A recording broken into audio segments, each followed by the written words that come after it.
तो आज की इस वीडियो में हम जानेंगे कि स्टेट बैंक ऑफ इंडिया में जॉइंट अकाउंट खोलने का फॉर्म हम कैसे भर सकते हैं। काफ़ी लंबा फॉर्म होता है ये। इसमें आप देख सकते हैं नंबर ऑफ़ पेजेस की बात करें हम तो 1 2 3 4 5 6 7।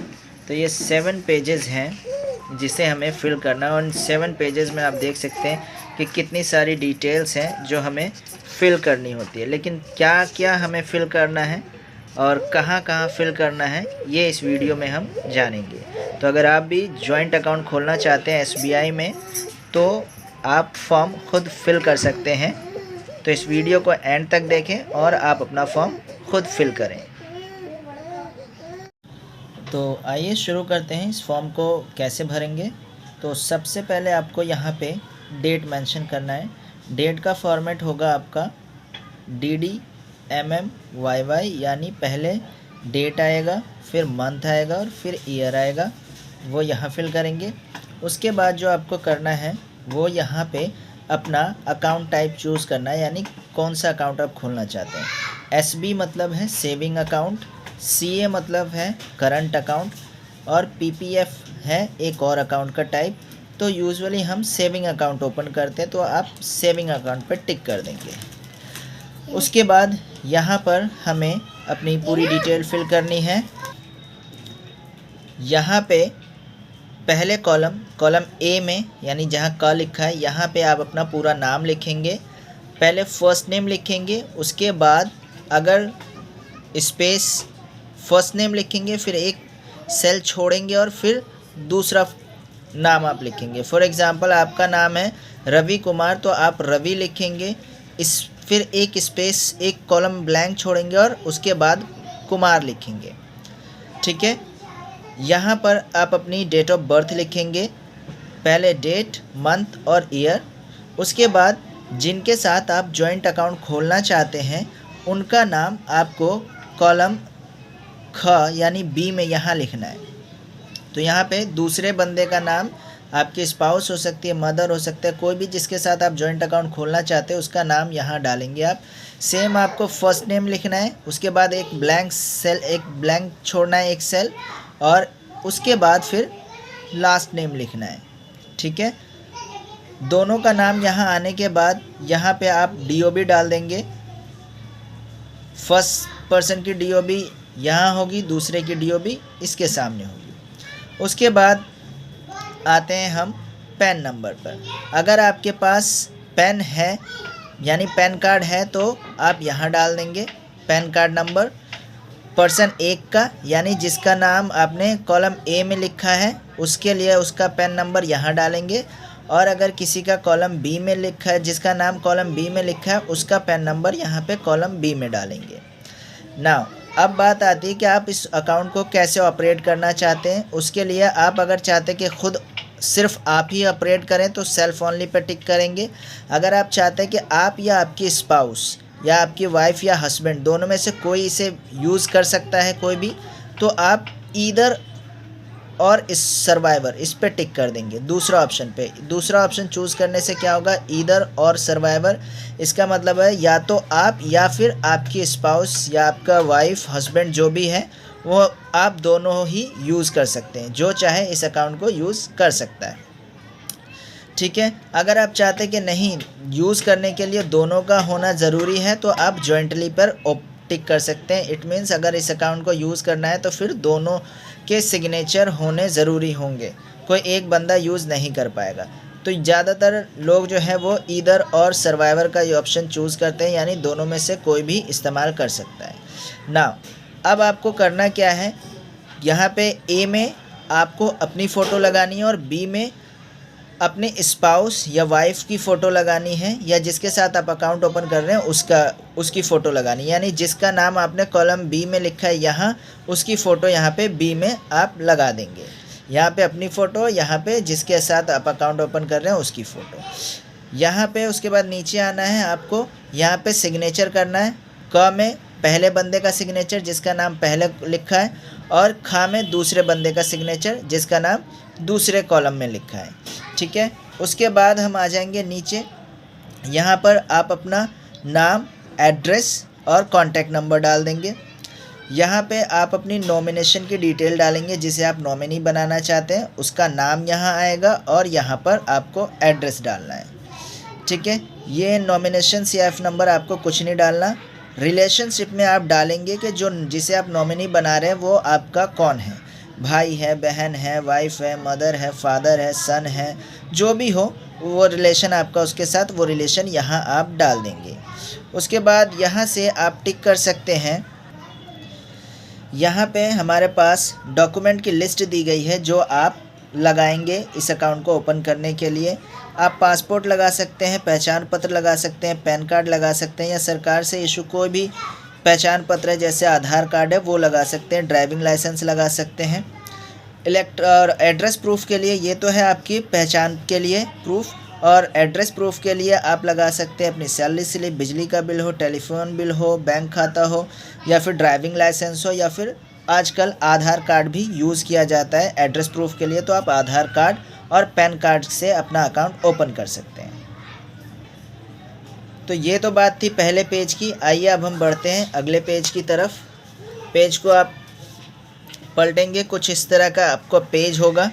आप यहाँ पे आप देख सकते हैं। अब आपको क्या करना है, क्योंकि आप नया अकाउंट खोल रहे हैं तो ऊपर यहाँ अकाउंट नंबर वगैरह आपको डालने की ज़रूरत नहीं है। ऊपर सबसे यहाँ पर यहाँ डेट डाल देंगे आप। डेट डालने के बाद अकाउंट टाइप आप चूज़ करेंगे कि कौन सा अकाउंट है ये, तो आप न्यू पे टिक करेंगे, क्योंकि आप नया अकाउंट खोल रहे हैं तो न्यू पे टिक कर देंगे। KYC नंबर आपके पास नहीं होगा तो ये आप ना डालें, क्योंकि ये बैंक डालेगा। उसके बाद अगर आपका कोई अकाउंट SBI के किसी ब्रांच में है, ठीक है, तो उसकी डिटेल आप दे सकते हैं। अगर नहीं है तो आप टिक करेंगे I do not have any account with SBI, यानी SBI के साथ अगर आपका कोई अकाउंट नहीं है तो पहला ऑप्शन टिक करेंगे। और अगर आपका कोई अकाउंट है SBI में तो उसके लिए आप यहाँ टिक करेंगे, और जो आपका अकाउंट नंबर है वो यहाँ मेंशन करेंगे। ठीक है, क्योंकि आपका नहीं होगा तो आप सिंपली पहले ऑप्शन पर टिक करेंगे I do not have any bank account with SBI। उसके बाद नीचे आएंगे। नीचे ये जो पेज है ये पेज जो है आपका फर्स्ट पेज, ये पेज है आपका उस बंदे के लिए जिसका नाम आपने पहले कॉलम में लिखा है, यानी यहाँ पर कॉलम A में जिसका नाम लिखा है, ये जो सेकंड वाला पेज है हम इसमें सिर्फ उसी की डिटेल डालेंगे, यानी पहले बंदे की। अब आपको सबसे पहले बताना है कि आप कौन से कस्टमर टाइप हैं, तो आप पब्लिक चूज़ कर लेंगे। अगर आप SBI में काम करते हो तो स्टाफ चूज़ कर सकते हैं। सीनियर सिटीज़न है तो आप सीनियर सिटीज़न पर टिक कर सकते हैं। ठीक है, उसके बाद आपको बताना है कि आप कहाँ रहते हैं, यानी एक है रेजिडेंस इंडिविजुअल, एक है नॉन रेजिडेंस इंडिया, एक है फॉरेन नेशनल। ठीक है, तो आपको रेजिडेंट इंडिविजुअल पे क्लिक करना है। इसका मतलब ये है कि आप इंडिया में रहते हैं। नॉन रेजिडेंस इंडिया का मतलब होता है कि वो जो इंडिया में नहीं रहता है उसके लिए ये ऑप्शन होता है, और अगर कोई बाहर देश का है तो उसके लिए तीसरा ऑप्शन है फॉरेन नेशनल। तो आप इस पे टिक करेंगे रेजिडेंट इंडिविजुअल पर। उसके बाद यहाँ आ जाएंगे नाम वाले कॉलम में। यहाँ पर आपको फर्स्ट नेम लिखना है। ठीक है, फर्स्ट नेम यहाँ लिखेंगे और लास्ट नेम आप यहाँ मिडिल वाले के बाद यहाँ लास्ट नेम लिख देंगे। उसके बाद यहाँ पे आपको अपनी डेट ऑफ बर्थ लिखनी है। डेट ऑफ बर्थ का होगा, पहले डेट लिखेंगे, फिर मंथ लिखेंगे, फिर ईयर लिखेंगे। ठीक है, उसके बाद यहाँ पर आपको जेंडर सेलेक्ट करना है। जेंडर में आप मेल, फीमेल, अदर, तो ये चूज़ कर लेंगे। मेल है तो मेल पे टिक करेंगे और फीमेल है तो फीमेल पे। ठीक है, फिर आपको मैरिटल स्टेटस बताना है। आप शादीशुदा हैं तो मैरिड पे टिक करेंगे, और शादीशुदा नहीं है तो अनमैरिड पे टिक करेंगे। और अगर विडोड वगैरह हैं तो यहाँ पे अदर में लिख देंगे विडोड, यानी तलाकशुदा वगैरह के लिए, या फिर जो जिनके हस्बैंड या वाइफ एक्सपायर हो जाती है उसके लिए तीसरा ऑप्शन यहाँ पे आप लिख सकते हैं विडोड। यहाँ पे फिर आपको डालना है आधार नंबर। आपका आधार नंबर ये मैंडेटरी है, आप देख सकते हैं यहाँ पे स्टार लगा हुआ है, जितने भी स्टार वाले फील्ड हैं ये मैंडेटरी है और आपको भरना ज़रूरी है। यहाँ पे आधार नंबर आप अपना डालेंगे। अगर आधार नंबर इशू नहीं हुआ है और आपने अप्लाई किया है तो आधार एनरोलमेंट नंबर होता है, वो आप यहाँ डाल सकते हैं। ठीक है, दोनों में से एक डालना ज़रूरी है। उसके बाद यहाँ पे आपको फादर का नाम डालना है, आपको अपने पिता का नाम, फिर उसके बाद यहाँ पे स्पाउस यानी हस्बैंड या वाइफ का नाम आपको यहाँ डालना है। ठीक है, याद रहे फर्स्ट नेम लिखेंगे, फिर एक सेल ब्लैंक छोड़ेंगे और उसके बाद दूसरा हम लास्ट नेम लिखेंगे। ठीक है, उसके बाद यहाँ पे हम आ जाएंगे, मदर्स नेम यहाँ पे डालना है, यानी मम्मी का नाम, आपकी मम्मी का नाम, माता जी का जो भी हो वो यहाँ आप डालेंगे। फिर यहाँ पे गार्जियन नेम डालना है। अगर ये जो अकाउंट है वो किसी माइनर का है यानी किसी बच्चे का है तो उसके लिए एक गार्जियन होना ज़रूरी है और उस गार्जियन का नाम यहाँ आएगा। ठीक है, अब नीचे आपको नेशनैलिटी बतानी है, इंडिया है तो आप यहाँ पे फर्स्ट इंडियन पे टिक कर देंगे, आईएन पे। सिटीज़नशिप बतानी है आपको, इंडियन, आईएन पे टिक कर देंगे। उसके बाद आपको ऑक्यूपेशन बताना है, यानी आप क्या करते हैं। अगर आप सर्विस करते हैं तो सर्विस पे टिक कर सकते हैं, प्राइवेट सेक्टर में काम करते हैं इस पे टिक कर सकते हैं, पब्लिक सेक्टर में काम करते हैं इस पे टिक कर सकते हैं, गवर्नमेंट सेक्टर में काम करते हैं इस पे टिक कर सकते हैं। अगर कोई और सोर्स ऑफ इनकम है, कुछ और करते हैं तो आप अदर्स पे कर सकते हैं। ठीक है, अगर आप खुद का काम करते हैं तो आप सेल्फ एम्प्लॉयड कर सकते हैं। अगर आप रिटायर्ड हैं तो रिटायर्ड पे क्लिक कर सकते हैं। अगर आप हाउस वाइफ हैं तो यहाँ पे हाउस वाइफ पे ऑप्शन पे टिक कर सकते हैं और स्टूडेंट है तो स्टूडेंट पे टिक कर सकते हैं। तो जो भी इसमें ऑक्यूपेशन आप जो करते हैं वो इसमें से ऑप्शन चूज़ कर देंगे, उस पर ऐसे टिक का निशान लगा देंगे। अब आपको क्या करना है, यहाँ पे आपको बताना है country code of country tax residence. तो यहाँ पे आपको टाइप करना है आईएन, क्योंकि आप इंडिया में ही टैक्स पे करते हैं, इंडिया के बाहर नहीं करते। तो यहाँ पे हम आईएन टाइप करेंगे, code for India is IN, तो यहाँ पे आई और दूसरे में एन डाल देंगे। अब नीचे एक ऑप्शन है country of tax residence in India only and not in any other country और टेरेटरी आउटसाइड इंडिया। इसका मतलब है ये पूछ रहा है कि आप जो टैक्स पे करते हैं वो सिर्फ इंडिया में ही करते हैं, इंडिया के बाहर नहीं करते हैं कहीं। तो इस पर आप येस पे टिक कर देंगे। ठीक है, क्योंकि कोई भी इंडिया के बाहर टैक्स पे नहीं करता है, ये उन लोगों के लिए होता है जो दूसरे देशों में रहते हैं, होते हैं इंडियन है लेकिन रहते दूसरे देशों में, तो वहाँ टैक्स पे करते हैं। तो यूजुअली हम येस पे टिक कर देंगे। अगर आप नो पे टिक करते हैं तो फिर आपको बताना पड़ेगा यहाँ पे कि किस कंट्री में आप रहते हैं और कहाँ आप टैक्स पे करते हैं। ठीक है, तो हम यहाँ पे येस चूज़ कर लेंगे कि हम सिर्फ इंडिया में ही टैक्स पे करते हैं। अब अगला ऑप्शन है, यहाँ पे आपको अपना पैन नंबर डालना है। अगर पैन नंबर नहीं है, पैन कार्ड आपका नहीं है, तो इस ऑप्शन को चूज़ करेंगे और आपको पीछे एक फॉर्म 60 मिलेगा, वो आपको फिल करना होगा। अब आपको बताना है कि आइडेंटिटी प्रूफ में आप क्या लगा रहे हैं। आइडेंटिटी प्रूफ में आप अपना पासपोर्ट लगा सकते हैं, वोटर आईडी कार्ड लगा सकते हैं, ड्राइविंग लाइसेंस लगा सकते हैं, नरेगा का जॉब कार्ड है वो लगा सकते हैं, आप कोई लेटर जो इशू हुआ है गवर्नमेंट की तरफ से वो लगा सकते हैं और आधार कार्ड भी यूज़ कर सकते हैं। यहाँ पे आधार कार्ड का ऑप्शन नहीं दिया है तो आप यहाँ पे लिख देंगे UIDI या फिर आधार लिख देंगे, आधार कार्ड, और उसके बाद आधार कार्ड का नंबर आप यहाँ डाल देंगे। अगर आप वोटर आईडी कार्ड यूज़ कर रहे हैं तो यहाँ पे टिक करेंगे वोटर आईडी और वोटर आईडी कार्ड का नंबर यहाँ डाल देंगे। इसी तरह अगर आप यूज़ कर रहे हैं पैन कार्ड या पासपोर्ट तो पासपोर्ट पे टिक करेंगे और पासपोर्ट का जो डॉक्यूमेंट नंबर होगा वो यहाँ डालेंगे। ये कब इशूड किसने किया है यानी किस अथॉरिटी ने इस आपको दिया है, ये उस अथॉरिटी का नाम यहाँ डालेंगे। जैसे आधार कार्ड जो है वो UDIDI आधार कार्ड जो डिपार्टमेंट है वहाँ से इशू होता है, तो आप यहाँ पर लिख सकते हैं UIDAI। ठीक है, उसके बाद यहाँ पे आपको डेट ऑफ इशू डालना है कि कब इशू हुआ है। अगर आपके आधार कार्ड की वैसे कोई एक्सपायरी नहीं होती तो आप इसे छोड़ सकते हैं, ये एक्सपायरी डेट लिखने के लिए होता है। और यहाँ पे इशू एट मतलब आपको ये कहाँ पे इशू किया गया है, जैसे दिल्ली, मुंबई, कोलकाता, चेन्नई, बिहार, जहाँ का भी हो आपका आधार कार्ड वो आप यहाँ डाल देंगे। नाउ अगला जो ऑप्शन है वो हमें बताना है कि एड्रेस प्रूफ में हम क्या यूज़ कर रहे हैं, कौन सा एड्रेस प्रूफ दे रहे हैं। तो उसके लिए आप यहाँ पे एड्रेस आपको देना है। तो एड्रेस आपको बताना है पहले कि आप रेजिडेंशियल है या फिर आपका, जैसे पहला ऑप्शन है रेजिडेंशियल प्लस बिजनेस, यानी इस पे आप रहते भी हैं और बिजनेस भी करते हैं। दूसरा ऑप्शन है रेजिडेंशियल यानी सिर्फ रहते हैं। तीसरा ऑप्शन है बिजनेस है आपका इस एड्रेस पे। और चौथा है रजिस्टर्ड ऑफिस है।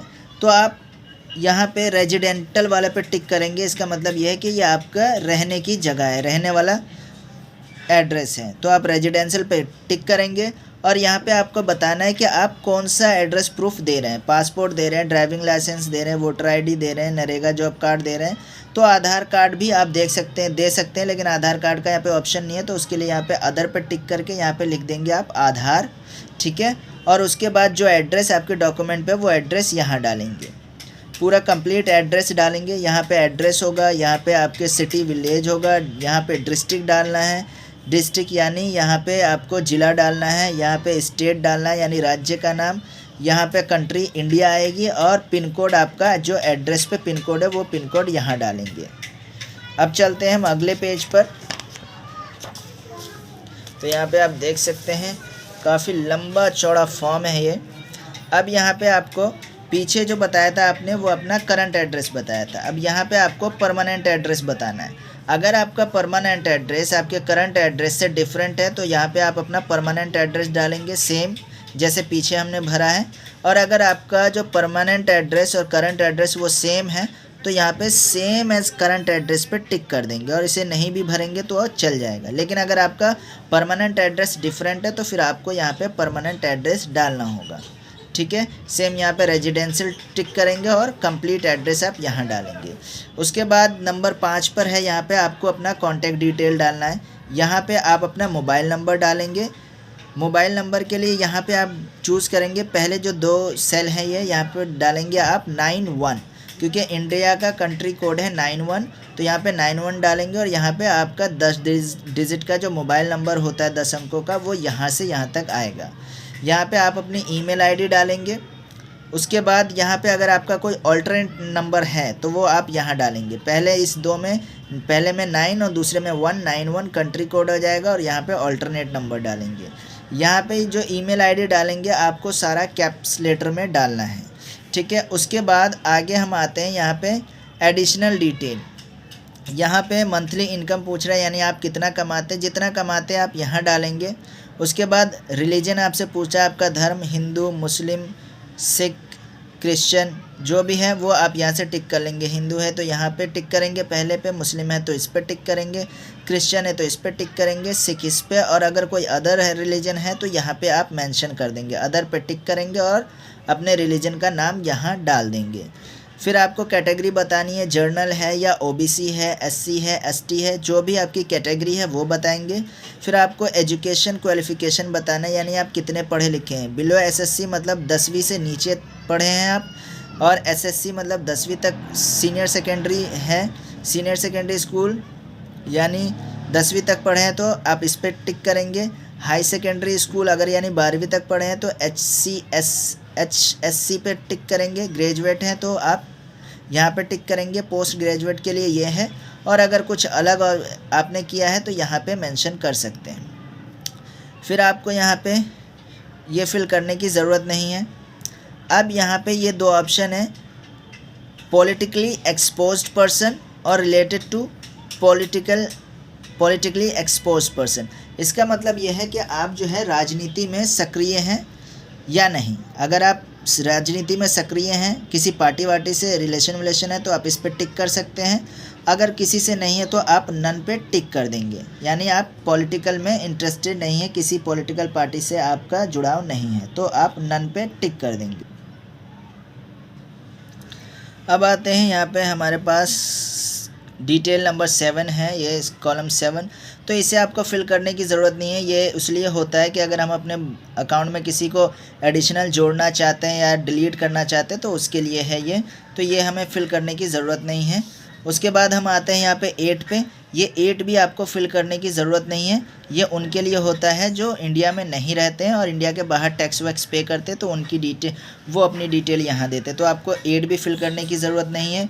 यहाँ पे आपको 9 भी फिल करने की ज़रूरत नहीं है, ये भी जो आउटसाइड इंडिया के रहते हैं उन लोगों के लिए है ये, तो ये भी फिल करने की ज़रूरत नहीं है। अब आते हैं हम आगे। अब आपके पास ये ऑप्शन होगा, एक पेज ये वाला होगा फॉर्म 60 का, जैसे पीछे हमने बताया कि अगर आपके पास पैन कार्ड है तो वहाँ पे पैन नंबर डाल देंगे। अगर आपने पैन नंबर डाल दिया है पीछे तो ये फॉर्म 60 आपको भरने की ज़रूरत नहीं है, लेकिन अगर आपने पैन नंबर नहीं डाला है तो आपको ये फॉर्म 60 भरने की ज़रूरत है। तो यहाँ पे आप अपना नाम डालेंगे। आपका नाम जो है वो सेम आपके आईडी प्रूफ की से मैच होनी चाहिए। उसके बाद यहाँ पे क्योंकि आपके पास पैन नंबर नहीं है तो यहाँ पे आप ये छोड़ देंगे। और अगर आपने पैन के लिए अप्लाई किया और वो अभी तक जनरेट नहीं हुआ है तो कब आपने अप्लाई किया था वो डेट यहाँ डालेंगे और उसका एक्नॉलेजमेंट एक नंबर होता है वो यहाँ डालेंगे। अगर आपने अप्लाई नहीं किया तो इसे छोड़ देंगे, सिर्फ आप अपना नाम यहाँ फिल करेंगे। उसके बाद यहाँ पे आप अपना अमाउंट बताएंगे कि कितना आप कमाते हैं। If PAN not applied fill the estimated total income, तो यानी यहाँ पर आप अपनी इनकम बताएंगे कि आप मंथली कितना कमाते हैं, वो यहाँ डालेंगे। अगर अदर सोर्स से कुछ इनकम करते हैं तो वो यहाँ डाल देंगे, ठीक है। उसके बाद यहाँ आप अपना नाम डालेंगे, आय अपना नाम, ठीक है। यहाँ पे आप अपना नाम डालेंगे और यहाँ पर आप अपने सिग्नेचर करेंगे। सिग्नेचर कर सकते हैं, अंगूठा लगा सकते हैं, वो यहाँ, ठीक है। तो ये फॉर्म 16 उसके लिए है जिन्होंने अपना पैन नंबर नहीं दिया है। अगर आपने पैन नंबर दिया है तो ये आपको भरने की ज़रूरत नहीं है। उसके बाद हम नीचे आ जाते हैं।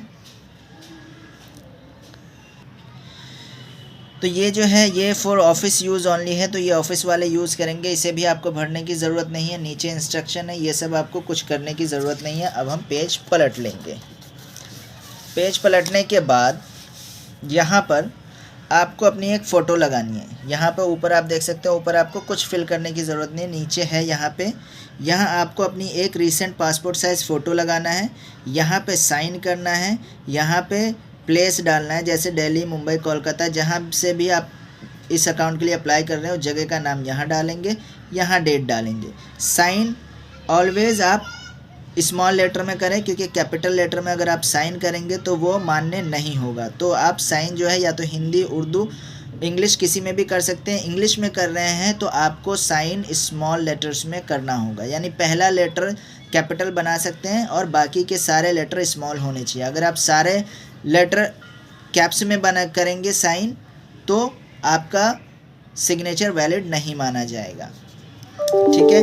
ये तो था एक बंदे की डिटेल का फॉर्म, ठीक है। आपको सेम, अब हम आगे बढ़ते हैं, यहाँ पे हम आ जाते हैं। तो ये तो था हमारा पहले नंबर के, यानी जिसका नाम पहले सेल में हमने यहाँ पे भरा था, उस यहाँ जो हमने जिसका फॉर्म भरा था। तो अब जो ये पेज देख रहे हैं ये सेम ही पेज है जैसा कि हमने पर्सन ए के लिए फ़िल करा है, यानी पहले पर्सन के लिए फ़िल करा है। सेम फॉर्म है जो हमें दूसरे पर्सन के लिए फ़िल करना है, इसे सेम तरीके से फ़िल करना है। बस इसमें फ़र्क ये है कि पहले इस वाले फॉर्म में हमने पहले पर्सन का नाम फिल करा और दूसरे इस वाले फॉर्म में हम दूसरे बंदे का नाम फिल करेंगे जिसके साथ जॉइंट अकाउंट खोल रहे हैं। जैसा कि कॉलम ए और कॉलम बी में हमने नाम अलग अलग लोगों का डाला था जॉइंट अकाउंट खोलने के लिए, तो ऐसा वाला जो पेज होता है, ये वाला फॉर्म हमें 2 दिया जाता है। पहले में पहले पर्सन की डिटेल होती है और दूसरे वाले फॉर्म में दूसरे पर्सन की डिटेल होती है। तो ये फॉर्म आपको सेम फिल करना है जैसा कि हमने पहले फिल करा है। बस जो दूसरे बंदा है उसकी फ़ोटो, यानी जिसका नाम आपने इस फॉर्म पर डाला है उसकी फ़ोटो यहाँ डलेगी, यहाँ लगेगी और यहाँ पे उसके साइन होंगे। यहाँ पे प्लेस जहाँ भी आप अकाउंट खोल रहे हैं वो, और यहाँ पे डेट डालेंगे। उसके बाद ये पेज आएगा आपके पास। इसमें आपको ऊपर कुछ भी फिल करने की ज़रूरत नहीं है, ठीक है। आप यहाँ अकाउंट टाइप ऑफ अकाउंट में सेविंग अकाउंट पर टिक करेंगे। उसके बाद मोड ऑफ ऑपरेशन, इस पे आप ईदर और स्पाउस, इसका मतलब ये होगा या तो आप या आपकी वाइफ दोनों में से कोई भी इसे ऑपरेट कर सकता है, या जिसके साथ आप अकाउंट ओपन कर रहे हैं वो इसे ऑपरेट कर सकता है, या तो आप या वो ऑपरेट कर सकता है। उसके बाद यहाँ पे आपको बताना है कि एटीएम कार्ड आपको चाहिए, दोनों के लिए चाहिए तो आप दोनों पे टिक कर देंगे। First applicant yes, second applicant yes. अगर किसी एक का चाहिए तो जिसके नाम का चाहिए उस पर टिक करेंगे, पहले वाले का चाहिए तो पहले के नाम पे टिक करेंगे यस, और अगर दूसरे के नाम का चाहिए तो दूसरे के नाम पे टिक करेंगे यस। ठीक है, फॉर एग्ज़ाम्पल पहले का चाहिए तो यस कर देंगे, दूसरे का चाहिए नहीं चाहिए तो दूसरे पे नोट कर देंगे। ठीक है, अगर दोनों का चाहिए तो दोनों पे यस यस कर देंगे। फिर यहाँ पे नाम लिखेंगे कि एटीएम कार्ड पे क्या नाम आप प्रिंट करवाना चाहते हैं। तो अगर पहले बंदे के लिए आप कर रहे हैं तो पहले बंदे का नाम यहाँ आएगा, और दूसरे बंदे के लिए कर रहे हैं तो दूसरे बंदे का नाम यहाँ आएगा। तो नाम यहाँ डाल देंगे जिस नाम से आपको एटीएम कार्ड चाहिए। उसके बाद नीचे आप आ जाएंगे, ये आपको फिल करने की ज़रूरत नहीं है। Please mention in any other account desired to be linked, ये आपको फिल करने की ज़रूरत नहीं है। उसके बाद यहाँ आ जाएंगे चेकबुक, अगर आपको चेकबुक चाहिए तो येस पे टिक करेंगे, नहीं चाहिए तो नो पे टिक कर देंगे। इंटरनेट बैंकिंग, अगर आप इंटरनेट बैंकिंग यूज़ करना चाहते हैं तो यहाँ पे येस पे टिक कर देंगे, और यहाँ पे बताएंगे कि सेकंड एप्लीकेंट को भी आप राइट देना चाहते हैं, यानी जो दूसरा बंदा है उससे भी चाहते हैं कि वो भी इंटरनेट बैंकिंग यूज़ कर सके, तो इस पे भी येस कर देंगे। इधर फर्स्ट के लिए है, फर्स्ट एप्लीकेंट के लिए, यानी पहला बंदा जो है उसके लिए, और यहाँ पे दूसरे बंदे के लिए। तो दोनों के नाम पे चाहिए तो दोनों के नाम के आगे येस कर देंगे। ठीक है, अगर किसी के नाम पे चाहिए किसी के नाम पे नहीं चाहिए तो जिसके नाम पे चाहिए उसके लिए आप येस करेंगे। पहले के लिए चाहिए तो येस, और दूसरे के लिए नहीं चाहिए तो दूसरे के आगे नो। एसएमएस अलर्ट चाहिए तो आप येस कर देंगे। मोबाइल बैंकिंग चाहिए तो येस कर देंगे। उसके बाद फ़ोन बैंकिंग सर्विस चाहिए तो येस कर देंगे, नहीं चाहिए तो नो कर देंगे। फिर registration for SBI buddy required, अगर चाहिए आपको तो येस कर देंगे, नहीं चाहिए तो नो कर देंगे। पासबुक अगर आपको चाहिए तो येस करेंगे, नहीं चाहिए तो नो करेंगे।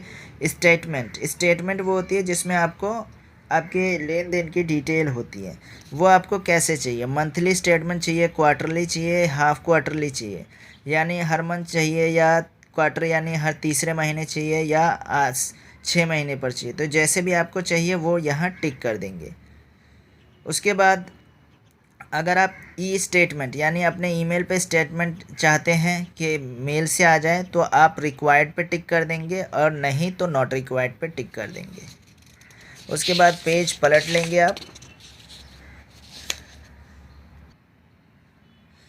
फिर यहाँ पे नॉमिनेशन की डिटेल है, अगर अपने अकाउंट पे आप नॉमिनी अपडेट नहीं करना चाहते हैं तो आपको यहाँ फिल करना होगा, यहाँ साइन करना होगा। यहाँ दोनों के सिग्नेचर होंगे, पहले में इधर पहले बंदे का, दूसरे में इधर दूसरे बंदे का। लेकिन अगर आप नॉमिनी अपडेट करना चाहते हैं तो आपको डिटेल जो है वो यहाँ फिल करनी होगी। डिटेल ऑफ नॉमिनी, यहाँ ये ऊपर ये छोड़ देंगे आप, इसे फिल करने की फिर ज़रूरत नहीं है अगर आप नॉमिनी अपडेट करना चाहते हैं तो। नॉमिनी का नाम यहाँ आएगा, जो भी रिलेशनशिप है आप यहाँ डालेंगे, भाई है, बहन है, वाइफ है, बेटा है, बेटी है, जो भी है तो वो यहाँ आप डाल देंगे। जिसको नॉमिनेट कर रहे हैं उसकी उम्र कितनी है, कितने साल का है, उसकी एज यहाँ डाल देंगे। अगर नॉमिनी जो है वो बच्चा है तो उस केस में उसकी DOB डालेंगे, यहाँ डेट ऑफ बर्थ। ठीक है, यहाँ फिर एड्रेस डालेंगे नॉमिनी का, वो कहाँ रहता है, कंप्लीट एड्रेस, पिन कोड और स्टेट के साथ डालेंगे। उसके बाद यहाँ पे अगर नॉमिनी आपका बच्चा है यानी 18 साल से कम का है तो उस केस में आपको एक उसका गार्जियन अपॉइंट करना होगा।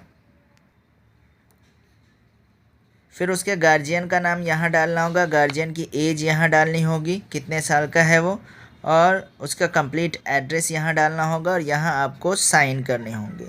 लेकिन अगर बच्चा नहीं है तो फिर इसे फिल करने की ज़रूरत नहीं है, बस ऊपर ही आप फिल करेंगे। उसके बाद नीचे हम आ जाएंगे, यहाँ नीचे आपको ये फिल करने की ज़रूरत नहीं है, ये नॉमिनी के केस में होता है। यहाँ पे आपको बैंक को बताना है कि आप अपने आधार को बैंक से लिंक करना चाहते हैं या नहीं। तो यहाँ पे पहला ऑप्शन ये है कि अगर सरकार की तरफ से कोई जो पैसे वगैरह मिलते हैं, अगर वो बेनिफिट आप डायरेक्ट इस अकाउंट में चाहते हैं तो येस पे टिक कर देंगे, नहीं तो नो पे टिक कर देंगे। दूसरा ऑप्शन ये है कि use mobile number mention above for SMS alert. अगर आप एसएमएस अलर्ट चाहते हैं तो आप यहाँ पे येस पे टिक कर देंगे, अदरवाइज़ नो पे टिक कर देंगे। ठीक है, उसके बाद यहाँ पे आपको अपने सिग्नेचर करने होंगे, यहाँ पे आप साइन करेंगे। फिर पेज आगे बढ़ते हैं। यहाँ आपको कुछ फिल करने की ज़रूरत नहीं है, ये सब कुछ फिल करने की ज़रूरत नहीं है। हम पेज पलट लेंगे। यहाँ भी ऊपर से नीचे तक आपको कुछ करने की ज़रूरत नहीं है, ये सब कुछ भरने की ज़रूरत नहीं है। तो ये आपका फॉर्म कंप्लीट हो जाता है। बस अपने डॉक्यूमेंट के साथ आप बैंक जाएंगे और आपका अकाउंट ओपन हो जाएगा। तो इस वीडियो में इतना ही, मिलते हैं अगली वीडियो में कुछ और नई जानकारियों के साथ। तब तक के लिए bye bye, take care and thanks for watching.